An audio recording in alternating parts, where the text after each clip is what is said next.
Hello and welcome back to Raised by Toddlers. I hope you're doing good and you're managing okay with your particular narcs that you're dealing with. So today I just kind of wanted to talk about how we were cheated out of the childhoods that we deserved and ongoing sort of the kind of relationships that we should have with our family that we were denied. Because as the children of narcissists and the designated scapegoat of our dysfunctional families, we missed out on the most basic things that all people need in order to survive, which is a sense of belonging and unconditional love and support. And our family is supposed to be our safe haven. And our parents, they'll loudly proclaim that, oh, I fed and watered you, I kept a roof over your head, and so on. And for that, we're meant to be eternally grateful. We have all this fear, obligation, and guilt that they drum into us, when actually all they did was the bare minimum. And this is the basic level of care that is required to keep a hamster, but this is your child. And in short, we deserve better. Sounds a bit dramatic, but I often wish that my parents had left me on a church step or something when I was a few days old, so I at least would have had a chance to be raised by a family that desperately wanted a baby they could shower with love. I'm sure a lot of you can identify and feel similar way. We deserved parents who accepted us for who we are and didn't see our unique little differences, our quirks, our developing little personality as severely flawed and something that has to be corrected and reshaped through cruelty. I was the funny kid. I sort of loved making people laugh, and I used to make up my own little jokes. And I remember one time attending a neighbour's barbecue. I was about 8, and I was encouraged by some of the guests to do like do a stand-up show. You make up all these jokes. Come on, do a little stand-up show. And so there was all this laughter and fun, and everyone saying, "Oh, she's so cute," and till my mother came storming out of the house because she'd obviously been sulking indoors because the barbecue was for somebody's birthday. And so of course she was furious that all eyes weren't on her. So she comes out and grabs me by the arm and barks, "We're going home," because God forbid I get 5 minutes of validation and praise. So we deserve parents who paid attention to us and genuinely listened to us and made the effort to get to know us and what we're about. I've never had a deep and meaningful conversation with my parents or the golden child brother, and I know absolutely nothing about them, and they've never shown any interest in knowing anything about me. As evidenced in, whenever I got gifts from them, they'd be random and wildly inappropriate. For example, my 40th birthday, I got a load of LOL surprise dolls, and I'm like, excuse me? I think a lot of that is narcissist parents infantilize us, and they refuse to accept us as being autonomous adults, and they want to keep us down in our place as the dependent child. So I assume that's part of the reason for weird gifts like that. Or they'll send things like granny panties that are like 4 or 5 sizes too big. But usually it's just a gift card because, God forbid they go out and look for something heartfelt or something with meaning. They can't be bothered, so just like, here's some money. They're very weird gift givers, narcissists in general. We deserve parents who recognised and apologised when they were wrong. Of course, narcissists are completely incapable of doing this because they lack empathy and they don't do self-reflection, and they simply project and blame shift. And suddenly the thing that we're crying about is our fault. And normal people accept they're not perfect. We all have things we could work on, and we grow and we mature and we self-develop. And like you are now learning about narcissistic abuse and recovery, that's self-development. That's you working on yourself. And our parents have rigid, immovable values and beliefs that are, of course, completely perfect, infallible. They're these godlike beings who are above the 7 billion other people on the planet. So they're never wrong, they're always right. And we deserved parents who didn't constantly accuse us of being dramatic and attention-seeking, demanding, just for asking for basic affection and love. We deserve parents who didn't automatically shut us down instead of caring and helping us process maybe difficult feelings that we were going through, especially sort of during puberty. We were raised to put the narc's wants and needs before our own. We were taught that it's selfish for us to need even the most basic attention. And it's why we were the weird kids who entertained ourselves. And, you know, a lot of us had imaginary friends or lived in a fantasy world in our heads. That's why a lot of us are so creative, which is a positive, but it came from a bad place. And we're resilient and we're independent, but again, it also made us incredibly lonely. And we deserve parents who didn't consistently choose the protection and maintenance of their fake outward facade above loving and caring for their own child. The false self that they built to protect themselves from the guilt and shame that they refuse to deal with. That's the only thing on this earth that they genuinely love, and they will protect it with their life. That is their whole reason for being, is this false self that they've created, and they love that more than their own child, which is quite dark, but that's narcissism. And I often find myself getting upset at movies and TV shows that aren't meant to be sad, and particularly those cheesy disaster films where a dad goes on a one-man mission to rescue his child in the middle of the apocalypse or something.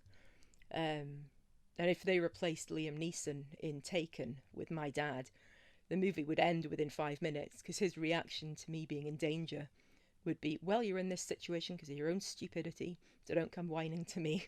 And that would be the end. Roll credits. That's the end of the film. We deserved parents who didn't constantly tell us that we're worth less than our siblings, our golden child brothers and sisters, or constantly compared us to other random people, Mary's daughter up the road, so and so in such and such a sitcom. They'll do it with fictional characters. And all our achievements were mocked and minimised, while even the tiniest thing the golden child did was seen as a monumental contribution to humanity. And when we got an A on the test at school, big deal. Why wasn't it an A+? If you weren't so lazy, you would have done better. Or they'd say, well, obviously you cheated because you're so dishonest. But remember that narcs project, and they're throwing the fact that they know they're dishonest. They throw that onto us because they don't deal with their own negative thoughts about themselves. And we deserved parents who let us have friends and let us have meaningful relationships with our extended family. I mentioned in my previous episode that I wasn't allowed any contact with any of the aunties or uncles. I was only allowed contact with one grandmother.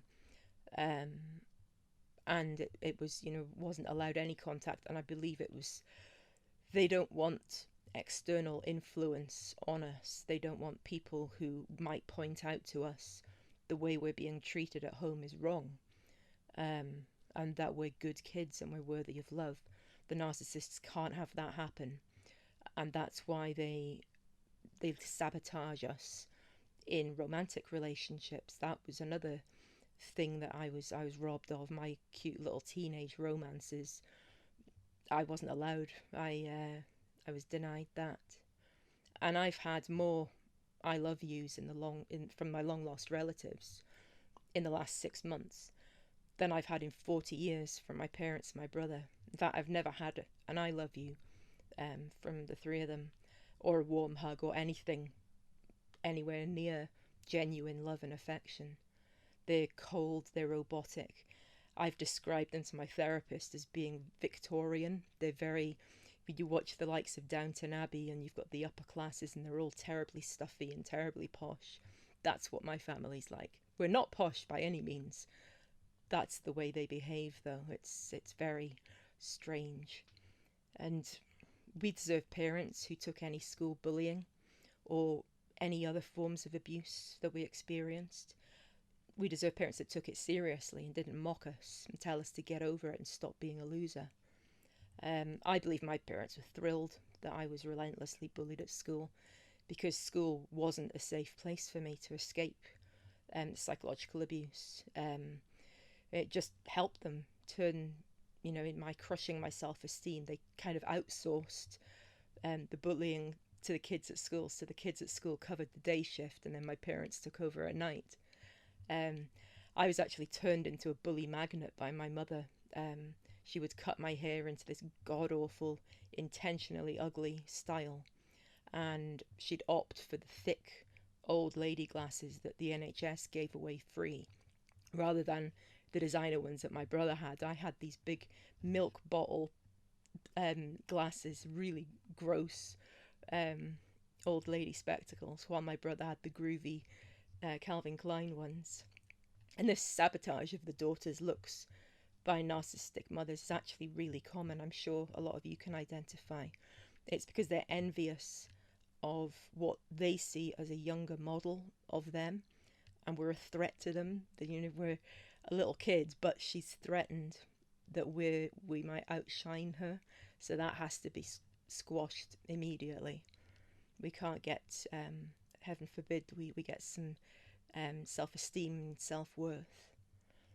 We deserved parents who immediately recognised when we were struggling with our mental health and who did everything they could to help, rather than telling us to grow up or they'll give us something to cry about. I had an ED and I was self-harming from the age of 12, and my parents couldn't have cared less, and they did nothing. I looked awful. I was emaciated and looked terrible. And 30 years on, I'm not 100% over it, but I'm doing a hell of a lot better since going no contact, because I had treatment throughout adulthood, but it wasn't until I addressed the core issue of why I did the things I did, which was my family. It wasn't until I addressed that suddenly the voice in my head telling me, you shouldn't eat that, you'll get fat, I realised that was my mum, and that's gone, and now I'm miles better than I've ever been. And we deserve parents who didn't constantly one-up and minimise us whenever we went to them with a problem, claiming they've been through worse. My mother's response to absolutely everything was, so what, my dad died when I was little, which is obviously very sad, but you have to remember her brother went through exactly the same thing. And the big difference is he did the work. He's been to counselling.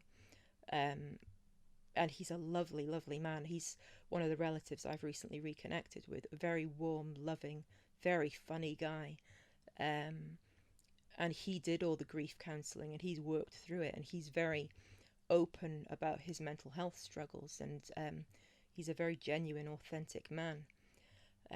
But my mother would constantly, if I fell over and I grazed my knee, so what, my dad died when I was little. I had an accident in my 20s, and at one point it looked like I might lose my foot. Called my mother to tell her. She was, so what, my dad died when I was little. Told her about, I was at work when the World Trade Centers thing happened, and I called her to tell her to put the telly on. Big deal, my dad died when I was little. It was ridiculous, absolutely ludicrous. We deserve parents who made us feel safe and loved, and we were denied. And it wasn't us. It was always them. As I said before, it's never been us. We've never been the problem. And every child deserves love and support and acceptance. And we don't have to be perfect or fit this strict mould that the narcs want us to fit. And we shouldn't have to work hard all our lives just to get a pat on the head. And we can do all that and it'll never be enough. It's like the narcs are this cup with a hole in the bottom, and you can try to fill it, but it's never going to happen. And that's the thing with the narcs, is they're never satisfied. So the best thing to do is just stop trying. That's what I've done with going no contact. We didn't know this when we were growing up, but we know it now. And it's time for us to reparent ourselves, be the parents we never had to ourselves, treat ourselves the way we should have been treated when we were little. And you need to stop feeling guilty about caring for yourself, because self-care is not selfish. When you go grey rock or you go no contact, you are doing that to protect the little kid that's inside you. You're protecting them from cruel bullies. So if anyone ever accuses you of, oh, you're upsetting your dear old mum by not talking to her, you have the audacity to devote your time and attention to someone who deserves it, aka yourself. That's your cue to minimize contact with that person, because that is what we call a flying monkey. And I'll cover those in another video, but that's an agent of the narcissist, when the narcissist sends somebody else to abuse you by proxy. So that's, it's an ongoing process of recovery, and learning more about narcissistic abuse will help you, work out all the things that you were denied when you were a child, and all the things that you can do now in adulthood to try and repair some of that damage. So we'll wrap that up there. And thank you very much for coming back to my channel. If there's anything you'd like me to talk about in future episodes, do let me know in the comments. And in the meantime, look after yourself. I'll see you again soon. Bye bye.